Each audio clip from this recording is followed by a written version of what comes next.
I call Lewis or Wool. The opportunity to contribute this, the third reading of the Local Government Auckland Transitional Provisions Amendment Bill as a Member of Parliament in the Auckland area for Manurewa. I just want to note that in fact this process has been created in lieu of council-appointed commissioners that would have in fact gone through what would have been an engagement with the over 13,000 people who chose to participate in the formation of an Auckland unitary plan. So I want to acknowledge all the people that took the time, all those Aucklanders, people who live in Tāmaki Makaurau, who actually through their submissions identified 93,600 requests, and there were over 1.4 million points registered in the 13,200 submissions. And so for me, this bill has to be about local people having and creating an opportunity for their city to have a vision. And for us, it is about Auckland being the most livable city. And so any critique of this piece of legislation has to be about ensuring the voice of local people continue to be heard throughout this process. And those local communities have to be Māori. Those local communities and local voices have to be Pacific, and they have to be Asian, and they have to be representative of the people who live in Tāmaki Makaurau.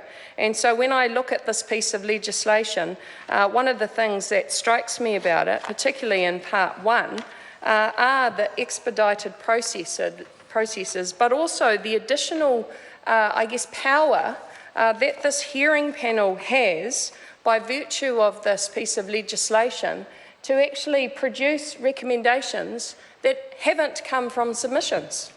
I find that incredibly undermining of a system that is all about local people having a say in their local community, about Aucklanders coming together and developing a vision and a unitary plan for our city that we want to take into the future. This has been about building a consensus of a vision for Auckland. And what I see in this piece of legislation actually is an opportunity for people on the hearing panel who are appointed by the government, so the Minister for the Environment, the Minister of Conservation, that actually may not have the best interests of Aucklanders in hand. I think that if we looked at a traditional process and those commissioners had been appointed by the council, then there would have been a relationship and an expectation that anything that those commissioners did would have at the heart of it what's in the best interests of Auckland and the vision that the governors of Auckland have. And so in preparing for my contribution, I did speak to Councillor Al Filipaina, and I do want to acknowledge the Auckland councillors who have had many hours of consultation in and with our communities about what they are trying to achieve. And whether or not this piece of legislation is going to create something that everyone can be unified around, we will see in time.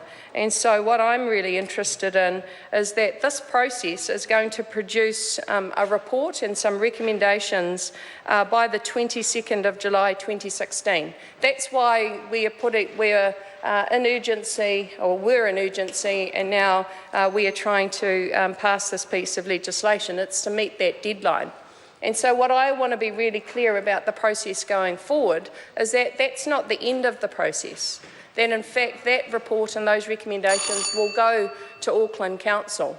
And then it will be up to Auckland Council and our elected representatives about whether or not we accept the recommendations that the hearing panel will provide.